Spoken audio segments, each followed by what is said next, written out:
Very good morning, one and all. Let's continue with our next point in fourth topic of our economics, supply analysis or producer's behavior that we are studying right now. In that, our next point is determinants of supply. Okay, determinants of supply that we are going to study. What is determinants of supply? Determinants of supply means these are the factors which determine your supply. Okay, or you also may call it factors affecting supply, factors influencing supply. Okay,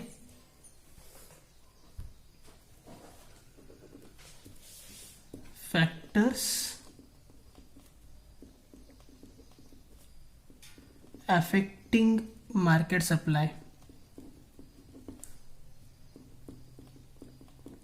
All right, so simply what we are going to study in that point,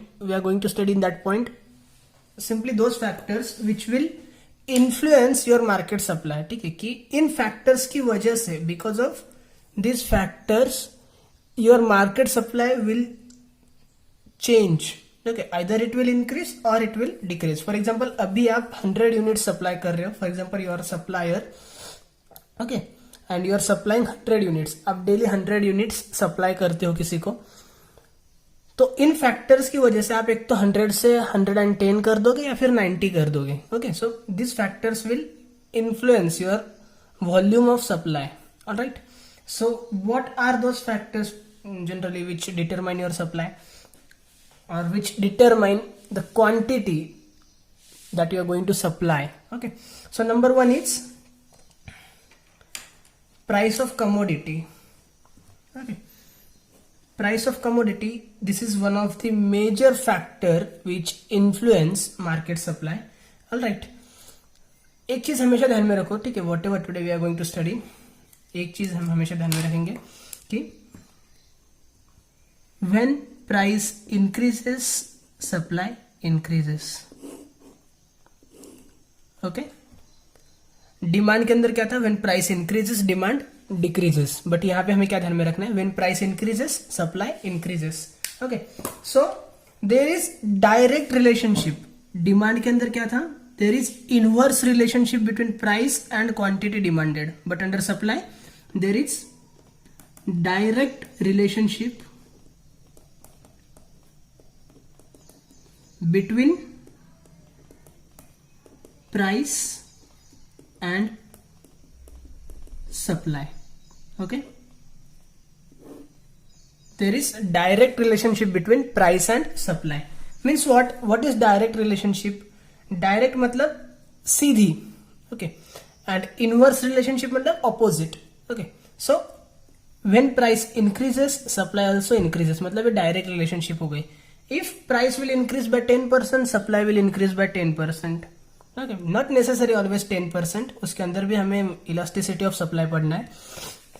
But generally जिस वे में price जा रही है उसी वे में supply जाएगा. ठीक है, अगर प्राइस इंक्रीज हो रही है तो सप्लाई भी इंक्रीज होगा, प्राइस डिक्रीज हो रही है तो सप्लाई भी डिक्रीज होगा. ओके, तो इसको हम बोलते हैं direct relationship. Okay, so price की वजह से आपका सप्लाई चेंज होता है, तो ये फर्स्ट आपका डिटर्मिनेंट ऑफ सप्लाई हो जाएगा. Next, number 2, cost of production. Now see, there is direct relationship between price and supply, but there is inverse relationship. Inverse मतलब opposite. Okay, there is inverse relationship between cost of production and supply. Okay, inverse relationship मतलब opposite relationship है. Alright, so whenever your cost of production reduces. ठीक है, यहां पे हम देखते हैं नीचे थोड़ा सा. Cost of production reduces, your supply increases. How? Simple सी बात है, देख लो. फॉर एग्जाम्पल, कोई एक प्रोडक्ट है. ओके, उस प्रोडक्ट को बनाने के लिए आपको पहले लगते थे 100 रुपीज. ओके, उस प्रोडक्ट को बनाने के लिए आपको लगते थे 100 रुपीज और आप उसको सेल करते थे 150 रुपीज में. ओके, ये थी आपकी कॉस्ट, ये आपकी सेलिंग प्राइस. ठीक है, 100 रुपीज आपको बनाने के लिए लगते थे और आप उसको 150 में सेल करते थे. मतलब आपको प्रॉफिट कितना मिलता था? इस टाइम पे आपको 50 रुपए आपको मिलता था प्रॉफिट मार्जिन, बराबर है। So when cost of production reduces, मतलब कॉस्ट ऑफ प्रोडक्शन मान लो अभी ये जो 100 था, 100 की जगह पे कॉस्ट ऑफ प्रोडक्शन आपको हो गया 90 रुपीज, सेलिंग प्राइस आपकी क्या है 150। Alright, so how much you will earn profit, 60 rupees आपका प्रॉफिट हो जाएगा इस केस पे, बराबर है।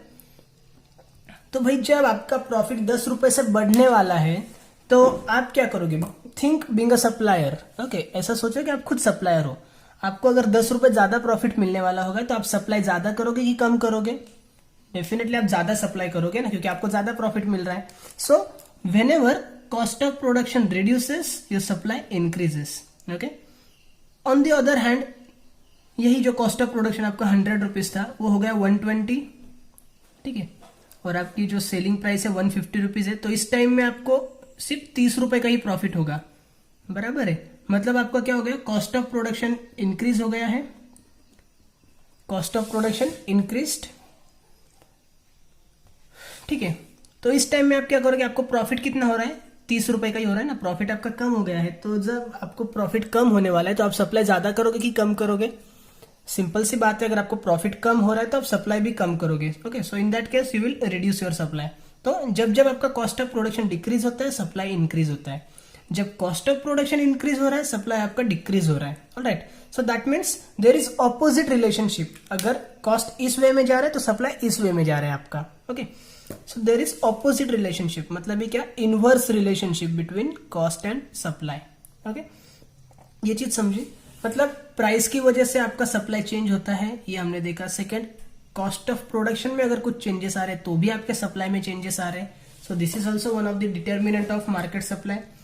Number 3, state of technology, okay, means what kind of technology you are using for production purpose. If you are using advanced machineries, okay, if you are using advanced machineries, your product will be of good quality and you can produce those products in very less cost, ठीक है। तो आपका product भी एक अच्छा product रहेगा, quality का product रहेगा, प्लस आपको उसको सस्ते में प्रोड्यूस कर सकते हो, क्योंकि क्या रहता है कि मशीनरीज पे जब प्रोडक्शन होता है तो काफी बल्क में प्रोडक्शन हो जाता है, तो उसकी वजह से आपको कॉस्ट ऑफ प्रोडक्शन काफी कम आ जाती है, ऑलराइट।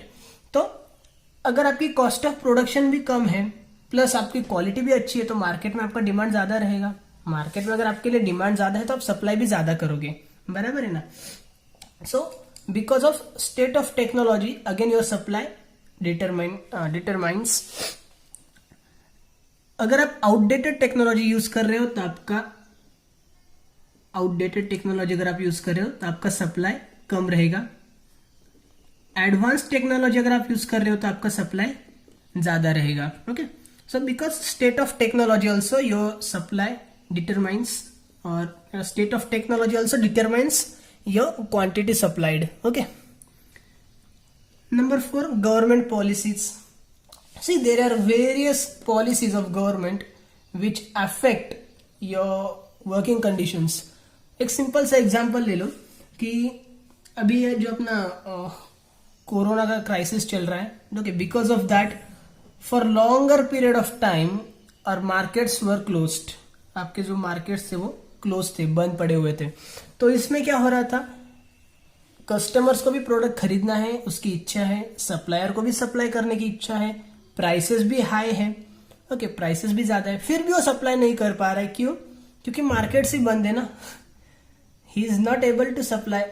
हाँ, अगर वो नेसेसरी कमोडिटीज कुछ सेल कर रहा है then that is other part, okay. तो गवर्नमेंट ने बीच में ला लिया कि लॉकडाउन रहेगा तो उसकी वजह से आपका सप्लाई अफेक्ट हो रहा है, गवर्नमेंट ने अभी बोला कि लॉकडाउन खोल दो, ओके। तो कल तक जो हमारा जीरो सप्लाई हो रहा था आज से अपना सप्लाई चालू हो गया, आज से इन द सेंस जब से लॉकडाउन ओपन हुआ है तब से, ओके। तो गवर्नमेंट की जो भी पॉलिसीज आती है अपार्ट फ्रॉम दैट, ये तो अपना जनरल एग्जांपल होगा, गवर्नमेंट की पॉलिसीज कौन कौन सी होती है, तो एक तो होती है taxation policies, okay. If taxation policy is change, for example पहले जो इनडायरेक्ट टैक्सेस थे हमारे लिए, वैट एंड सर्विस टैक्स, ये सब चीजें लगती थी जब हम गुड्स सेल करते थे। अगर आप में से कोई सप्लायर है, ओके, कोई बिजनेसमैन है तो उसको पता होगा डेफिनेटली। बट जब ये पॉलिसी चेंज हुई और जो पुराने जो भी इनडायरेक्ट टैक्सेस थे सारे के सारे टैक्सेस बंद हो गए और उसकी जगह पे एक ही टैक्स आ गया, GST, goods and service tax. So because of that initially very number of suppliers they faced issues, क्योंकि उनको पता नहीं था कि रजिस्ट्रेशन कैसे करना है, इसकी प्रोसेस कैसे होगी, कितना टर्नओवर होगा तो हमें सप्लाई करना है, कितना टर्नओवर होगा तो हमें अकाउंटिंग मेंटेन करना है, अकाउंटिंग मेंटेन करना है या नहीं करना है. ओके, अगेन उसके अंदर दो ऑप्शंस है कि आपको फ्लैट रेट से टैक्स भरना पड़ेगा या फिर कॉम्पोजिशन स्कीम के अंदर टैक्स भरना पड़ेगा. ओके, डिफरेंशियल रेट से टैक्स भरना पड़ेगा. So for which option we should go, ये भी सप्लायर्स को क्लियर नहीं था. So whenever government brings some changes under taxation policies, some subsidies they bring, ठीक है, तो उसकी वजह से क्या होता है कि सप्लायर्स में थोड़ा सा कंफ्यूजन भी आ जाता है, या फिर उसकी वजह से मार्केट में भी काफी इफेक्ट आ जाता है. ठीक है, लोगों के पास जो इनकम है वो भी शायद कम हो सकती है, तो डिमांड कम हो जाएगा. ऑलराइट, और जब जीएसटी की वजह से जनरली सप्लायर्स को काफी सारी परेशानियां हो रही थी स्टार्टिंग में. ओके, बाद में काफी बढ़िया ये डिसीजन साबित हुआ है, बट स्टिल स्टार्टिंग में सभी को परेशानियां होती है जब कोई न्यू डिसीजन आता है. तो because of that definitely their supply reduced. Okay, supply उनका कम हो गया था. So government policy also affects. Number 5, nature of market. Nature of market. Okay, see, nature of market that we will study later on in detail. But फिलहाल ध्यान में रखो कि जैसे हमने लास्ट टाइम पढ़ा था ना ओसी के अंदर forms of business organisations. Okay, in that way markets के भी अलग अलग टाइप्स होते हैं. Okay, there may be perfect competition market, there may be monopoly market, there may be monopolistic competition market, there may be oligopoly market. Okay, so this all things we will study definitely later on. शायद हमारे 12th के syllabus में उसे include भी किया है. ठीक है, वो हम बाद में पढ़ेंगे. But what is nature of market, simply एक बात समझ के लो कि फॉर एग्जांपल एक है आपके लिए परफेक्ट कंपटीशन मार्केट. ठीक है, perfect competition market. Perfect competition market क्या होता है? Perfect competition market means there is huge competition in the market. Market के अंदर कंपटीशन है, मतलब क्या है? Large number of sellers. Okay, competition कब होती है? जब आपके पास ज्यादा नंबर ऑफ सेलर्स रहेंगे तब आपकी कंपटीशन होगी ना एक दूसरे के साथ कि कौन ज्यादा सेल करता है. ओके, एंड एक दूसरा ऑप्शन हो सकता है, ये हो गया फर्स्ट. दूसरा ऑप्शन हो सकता है मोनोपोली मार्केट. मोनोपोली मतलब क्या? Single seller. मोनोपोली का मीनिंग हमने पढ़ा है इससे पहले. Okay, single seller. Fine. So what happens whenever you have large number of sellers in the market, means you have perfect competition. Okay, you will try to supply more and more, क्योंकि आपको market के अंदर रहना है. Okay, कभी कभी अगर आपकी प्राइस कम भी रहेगी ना, ठीक है, प्राइस कम भी है या फिर कॉस्ट ऑफ प्रोडक्शन ज्यादा हो रहा है, आपका प्रॉफिट मार्जिन धीरे धीरे गिरते जा रहा है, फिर भी आपको सप्लाई ज्यादा करना पड़ेगा. क्यों? क्योंकि आपको मार्केट के अंदर रहना है. अगर आप सप्लाई नहीं करोगे तो कस्टमर दूसरे के पास चला जाएगा, दूसरे के पास से परचेस कर लेगा. बट अगर मोनोपोली मार्केट है, मतलब आप अकेले सेलर हो, तो आप क्या कहोगे कि नहीं भाई मुझे परवड़ रहा नहीं है. Okay, 30 rupees profit, this is not sufficient for me, तो मैं अभी सप्लाई नहीं करूंगा. जब मार्केट में प्राइसेस बढ़ जाएंगे कुछ दिनों बाद, तब मैं फिर से सप्लाई करूंगा. अभी बोल देगा वो स्टॉक में नहीं है, जबकि उसके गोडाउन में भरपूर माल पड़ा रहता है. बराबर है. So, in case of perfect competition market, always your supply is higher. But in case of monopoly market, you may reduce your supply. Okay? क्योंकि अगर आपने सप्लाई नहीं किया तो कस्टमर तुरंत आपको छोड़ नहीं देगा, किसी दूसरे के पास नहीं चला जाएगा, उसके पास ऑप्शन ही नहीं रहेगा. Right? So nature of market that also affect your supply. Number 6, prices of other goods. Prices of other goods. For example there are 3 goods.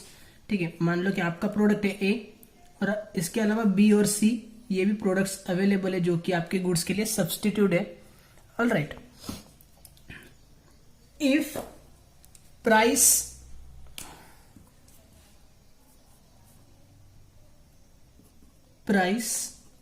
And supply, अगर सपोज कमोडिटी ए है, इसकी प्राइस बढ़ जाती है, तो आपका लॉ क्या बोल रहा है? If price increases supply increases. ठीक है, अगर प्राइस बढ़ जाती है तो सप्लाई भी आपका बढ़ जाएगा। ओके, बट ये तो हो गया आपकी direct relationship in case of product A. But for example कोई अदर प्रोडक्ट है लाइक प्रोडक्ट सी, इसकी प्राइस बढ़ गई है, प्रोडक्ट सी इसकी प्राइस बढ़ गई है। So what will happen, the supplier will do not supply product A, he will supply more of product C. So even though price of product A is constant, ठीक है, उसमें ना कोई अप हो रहा है ना कोई डाउन हो रहा है, it is constant, your supply will be reduced. ठीक है, तो क्या होगा, प्रोडक्ट ए की प्राइस कांस्टेंट रहेगी, प्राइस में कोई भी चेंज नहीं आएगा, फिर भी सप्लाई कम हो जाएगा ए का। क्यों? क्योंकि सी की प्राइस बढ़ गई है, तो सेलर क्या बोलेगा कि सी की प्राइस बढ़ गई है, मैं फिलहाल सी का सप्लाई ज्यादा से ज्यादा करता हूं और ज्यादा से ज्यादा प्रॉफिट अर्न कर लेता हूं। ओके, उसके पास ए प्रोडक्ट अवेलेबल होगा तो भी वो कस्टमर को कन्विंस करेगा कि वो सी प्रोडक्ट परचेस करे, ना कि ए। Okay, so even the prices of other commodities remain same, their supply reduces.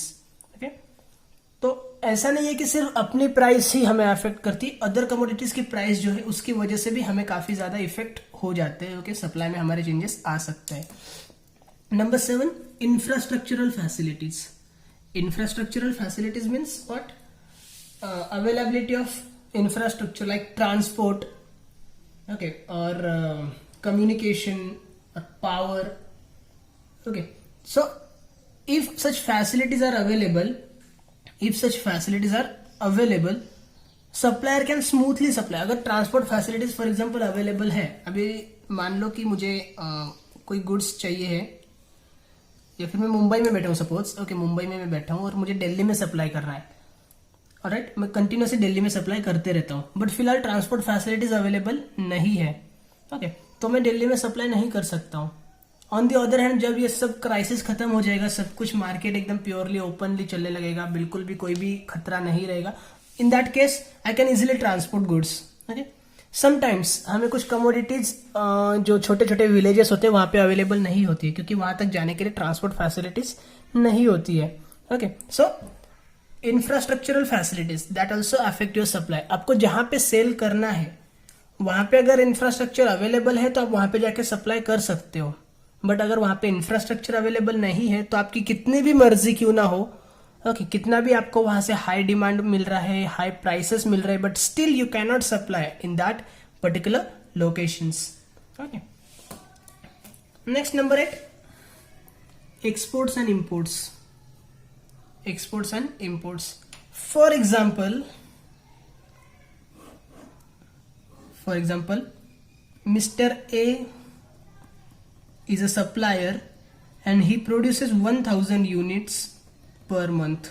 Okay, for example बोल रहा हूं मैं, तो अगर ये 1000 यूनिट में से कुछ यूनिट्स एक्सपोर्ट कर देंगे बाहर, okay, to other countries, what will happen, अगर मान लो कि इसने 500 यूनिट्स एक्सपोर्ट कर दिया, सो supply will be less in domestic country. Okay, अगर ये 500 यूनिट एक्सपोर्ट कर देगा तो अपने इंडिया में सप्लाई 1000 यूनिट से घट के इमीडिएटली क्या हो जाएगा, एक्सपोर्ट के केस में सप्लाई आपका क्या हो जाएगा, कम हो जाएगा, because you are producing same number of units but out of which you export those units और you export number of units to another country. That means you have less quantity in your hand for supplying within your country.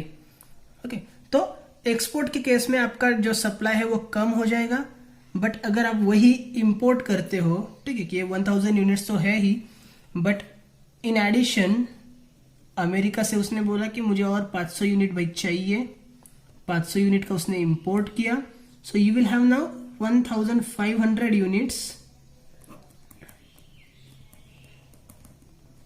to supply within the country. Okay, so in case of import, you bring some quantity from other countries, so your quantity in hand increases and you will have more units to supply within your country. So whenever any supplier exports his quantity of commodity to another country, supply in domestic country reduces, and whenever he imports quantity of commodity from another countries, supply in domestic country increases. What is domestic country? Domestic मतलब अपना खुद का, ठीक है, खुद की country, your own country, okay, home country you may call it, home town, right. Number 9 है future expectations. Future expectations regarding what? Future expectations regarding prices, future expectations about prices, okay. So most of the times what happens कि like जब अभी crisis चालू हुआ था, corona crisis, okay, जब starting में आपका मार्केट वगैरह क्लोज हुआ था, एक एग्जांपल मैंने हमेशा देखा था कि the prices of tobacco, okay, वो तंबाकू टोबैको, उसके जो प्राइसेस है, I don't know what are the actual prices, ठीक है, 10-12 रुपए कुछ प्राइस होगी शायद से। तो ये जो 10-12 रुपए की प्राइस थी, ठीक है,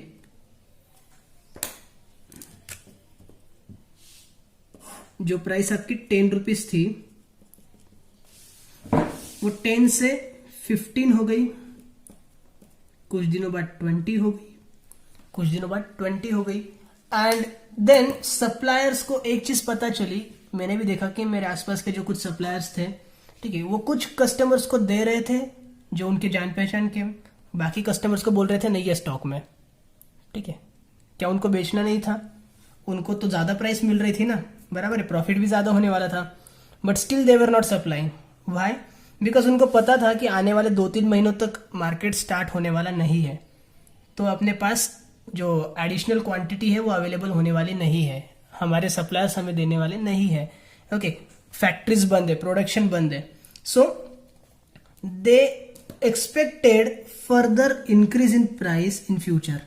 कुछ सप्लायर्स जो थे उन्होंने क्या किया, जितनी भी क्वांटिटी उनके पास थी 20 रुपए में उन्होंने बेच दी। एंड आफ्टर दैट उनके पास जब कोई कस्टमर्स आए, उन्होंने बोला कि भाई अभी नहीं है सप्लाई, मार्केट में अवेलेबल नहीं है। बट कुछ सप्लायर्स ने क्या किया कि उन्होंने बोल दिया कि भाई अभी हमारे पास नहीं है, खत्म हो चुका है, उन्होंने बेचा ही नहीं, ठीक है, 8-15 दिन उन्होंने कुछ भी नहीं बेचा। इसकी प्राइस बाद में बढ़ के 30 रुपए हो गई, 40 रुपए हो गई, मैंने तो सुना कहीं कहीं पे 80 रुपए तक इसकी प्राइस गई थी, okay. So when that price became 40, 50 और 80, उन्होंने फिर क्या, अपना सप्लाई करना start, okay. So what happens when your price increases slightly, ठीक है, जब आपका प्राइस 10 से 15 हुआ तो आपका लॉ क्या बोलता है, अगर प्राइस इंक्रीज हो रही है तो सप्लाई इंक्रीज होना चाहिए। बट उसने क्या किया, 10 से 15 प्राइस हुई है, 15 से 20 रुपए प्राइस हुई है, ठीक है, यहां तक तो उसने सप्लाई एक्स्ट्रा किया। बट जब 20 से 30 रुपए प्राइस हो गई, 30 से 40 हो गई, तो उसने एक्स्ट्रा सप्लाई करने की जगह पे अपना सप्लाई डायरेक्टली 0 कर दिया, okay. He didn't supply any number of unit, okay, because he expected further increase in the price in future. तो यहाँ पे आपका लॉ के अकॉर्डिंगली हाई सप्लाई होना चाहिए था, बट वो 0 हो गया। So this also are the factors which determine your volume of supply, okay. And last one, natural conditions. Natural conditions means there are number of products, number of commodities which are generally produced in farm, in agriculture, खेती में जो produce होने वाली goods है, okay, like food grains, wheat, rice, vegetables, fruits, they all depends on the nature and climatic conditions, right. So what happens whenever your natural conditions are opposite, ठीक है, like जब आपको बारिश की जरूरत थी तब बारिश ही नहीं आई, तो आपका जो खेती के अंदर जो भी अनाज था, ठीक है, वो सब कुछ जल गया। समटाइम्स जब आपको बारिश नहीं चाहिए थी तब बारिश आ गई, सो सब कुछ आपका वेस्ट हो गया, ठीक है, सब बह गया पानी के अंदर। Alright, so what happens in that case? In that case your production reduces, okay. तो अगर कुछ फेवरेबल नेचुरल कंडीशन है तो आपका फेवरेबल अगर कंडीशन है तो आपका क्या रहेगा, प्रोडक्शन ज्यादा रहेगा। प्रोडक्शन अगर आपका ज्यादा है तो अल्टीमेटली सप्लाई भी आपका ज्यादा रहेगा। वही अगर नेचुरल कंडीशन आपके लिए अनफेवरेबल है, जब नहीं चाहिए थी तब बारिश आ गई और बहुत ज्यादा नुकसान हो गया, तो क्या होगा, आपका प्रोडक्शन काफी कम हो जाएगा। प्रोडक्शन अगर आपका कम है तो आपका सप्लाई भी क्या रहेगा, कम रहेगा। Alright, so basically this are all the factors which generally influence your market supply, okay, they are affect your market supply, these are the determinants of supply. I hope this all are clear to you, ठीक है। एक चीज हमेशा ध्यान में रखो कि जब कभी भी आप पढ़ते हो तो एक बेसिक सी कंसेप्ट आपको हमेशा अपने दिमाग में रखनी है और फिर चलना है आगे कि लाइक अभी हम अगर सप्लाई की बात करें तो प्राइस इंक्रीजेस सप्लाई इंक्रीजेस, इस चीज को आप ध्यान में रखो, इसको छोड़ के मत चलो, इसको अगर आप पकड़ के चलोगे तो ये सब कुछ आपको इजीली क्लियर होते जाएगा. Alright, still if you are having any queries, difficulties, doubts, do contact me. I'll definitely try to sort it out. Thank you so much.